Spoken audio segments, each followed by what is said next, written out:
Hi అండి, welcome to my channel. Morning నుంచి మా వారైతే పెరడు చుట్టూ తెగ తిరిగేస్తూ ఉన్నారు. ఎందుకా అనుకున్నాను. ఇంట్లోకి రాగానే ఏదైనా తినాలనిపిస్తుంది అంటున్నారు, కానీ ఏం చేసి పెట్టాలో చెప్పడం లేదు. సర్లే ఈవినింగ్ కాగానే నేనే ఏదో ఒకటి చేసి పెడతానులే వేడివేడిగా అనేసరికి ఈవినింగ్ కావడమే ఆలస్యం అండో. ఈ 2 అరటికాయల్ని కట్ చేసుకుని వచ్చి నా ముందు పెట్టేశారు. ఎందుకు తెంపారండి అనేసరికి ఇప్పుడు నాకు అరటికాయ బజ్జీల్ని ప్రిపేర్ చేసి ఇవ్వు అన్నారు. అందుకేనా మీరు మార్నింగ్ నుంచి పెరడు చుట్టూ తిరుగుతున్నారు అనేసరికి ఒక్క నవ్వు నవ్వారు.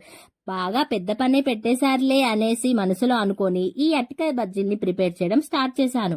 మధ్యలో గినక పాప ఏడ్చిందనుకోండి, ఈ అరటికాయ బజ్జీల్ని మీరే వేసుకొని తినాలి అనేసరికి పాపను జాగ్రత్తగా ఆడిపించుకుంటూ ఉన్నారు.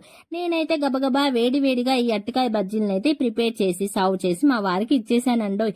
ఎంతైనా మనం ఉన్నది వాళ్ళ ఇష్టానికి తగ్గట్టు వండి పెట్టడానికే కదండోయ్. నిజమే కదా నేను చెప్పింది.